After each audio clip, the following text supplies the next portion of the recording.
A paz, meus amados, tudo bem com você? Iniciamos mais essa manhã o nosso devocional meditando sobre um personagem da Bíblia, Gideão.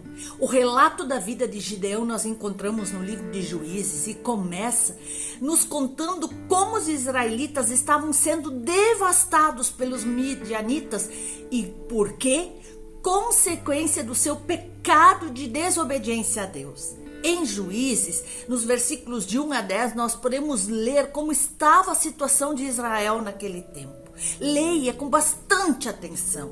Por 7 anos, eles enfrentaram invasões dos midianitas, amalequitas e de estrangeiros orientais que arruinaram completamente as suas colheitas e destruíram todo o seu gado.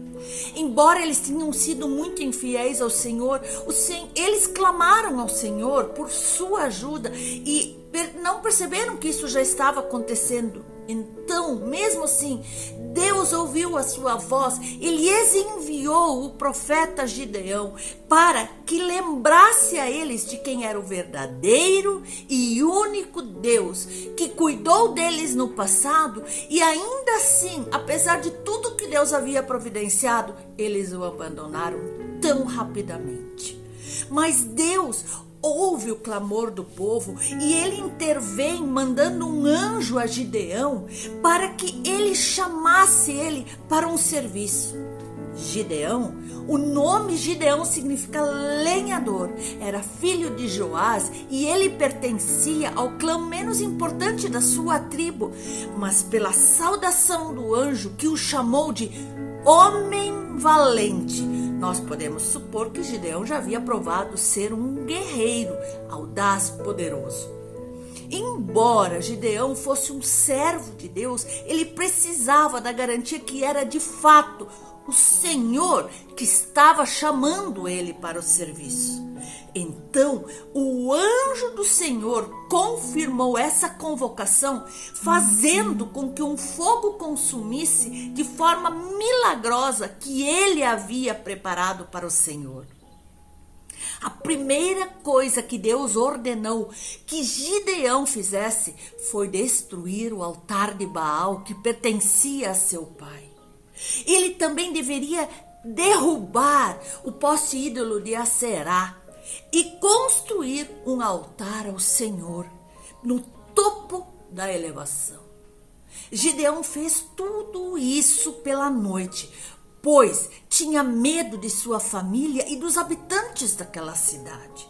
Logo de manhã, os homens da cidade viram que o altar de Baal estava destruído e logo concluíram que o responsável por isso havia sido Gideão e que ele deveria morrer como consequência do que havia feito. No entanto, seu pai levantou-se diante daqueles homens e disse que se Baal fosse realmente um Deus tão forte, tão poderoso, ele mesmo teria se defendido quando o seu altar foi destruído. Ao cumprir essa missão que lhe foi proposta por Deus, Gideão prova ser fiel. Mesmo temendo a cidade, a família, ele foi e obedeceu ao Senhor, destruindo os altares. Entre os destaques da vida de Gideão, nós estamos percebendo e vendo esta vitoriosa batalha contra os inimigos de Israel, quando os midianitas, junto com outros aliados, empreenderam uma invasão contra a nação. E esse triunfo foi precedido pela unção do Espírito Santo para que realmente ele pudesse libertar seu povo. O servo de Deus conseguiu alistar os homens da tribo de Manassés, de Zebulon, de Aser e Naftali. E então, antes de eles entrar na batalha, suas tropas somavam 32 mil homens, mas em obediência a Deus, ele as reduziu para 10 mil e em seguida para 300. Feito isso, Gideão separou o exército em 3 grupos e liderou um ataque noturno que deixou os midianitas completamente confusos e apavorados. Os israelitas faziam um grande barulho tocando trombetas e eles gritavam todos numa só voz: uma espada pelo Senhor e por Gideão. Com o exército inimigo desestabilizado, apavorado e em fuga, Gideão perseguiu e matou seus líderes. A batalha finalmente foi ganha e o povo sugeriu que Gideão os governasse como seu rei. Mas ele recusou os elogios e disse que o Senhor os governaria. Isso você pode ler em Juízes 8, nos versículos de 22 e 23. O que eu e você podemos aprender com Gideão, nesse rápido resumo que eu fiz, mas que você pode ler com toda atenção na sua casa. Confia no Senhor de todo o teu coração e não te estribes no teu próprio entendimento. Reconhece-o em todos os teus caminhos e Ele endireitará as tuas veredas. Aleluia!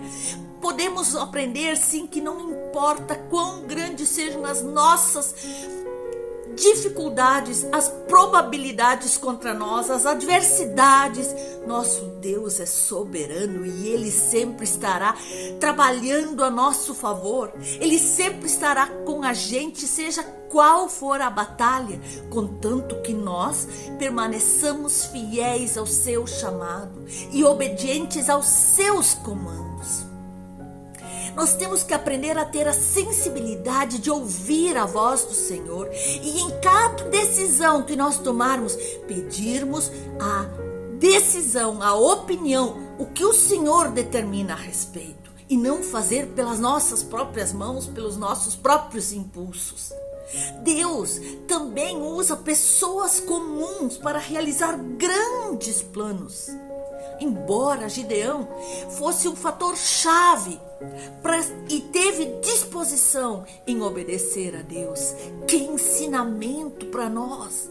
Nós podemos muitas vezes achar que nós somos autossuficientes, que nós sabemos nos governar, mas não importa, a força do nosso braço não determina nada, quem determina tudo é Deus.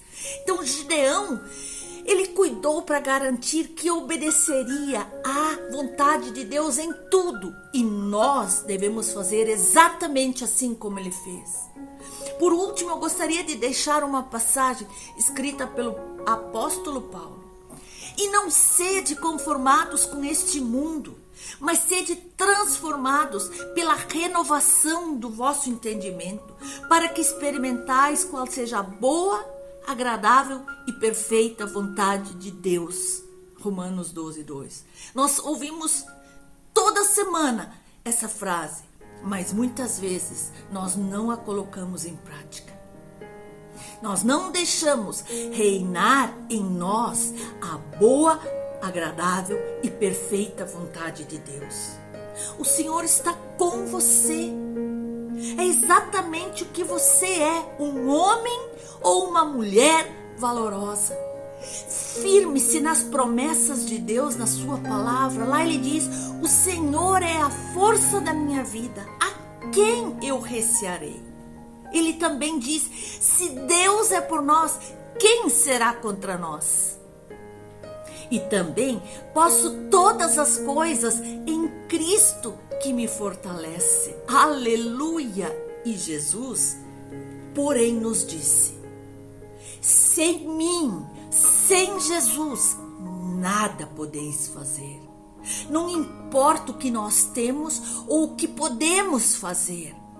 Sem o Senhor, fora do nosso próprio poder, Ele agindo com o seu poder em nós, nada nós podemos fazer. Mas o que realmente importa é o que Ele pode fazer através de nós. Se nós obedecermos fielmente ao que Ele nos chama para fazer. Aqui está o manual da nossa vida. Aqui estão as regras, as ordens, os mandamentos que nós devemos seguir. Por vezes é muito difícil nós abandonarmos a nossa vontade e seguir a vontade do Senhor. Mas seguindo a vontade do Senhor, obedecendo os seus mandamentos, firmando-me nas promessas deles, é que nós seremos vitoriosos. Vamos meditar nessa palavra no dia de hoje. E que a cada dia realmente nós possamos ser mais dependentes de nosso Senhor.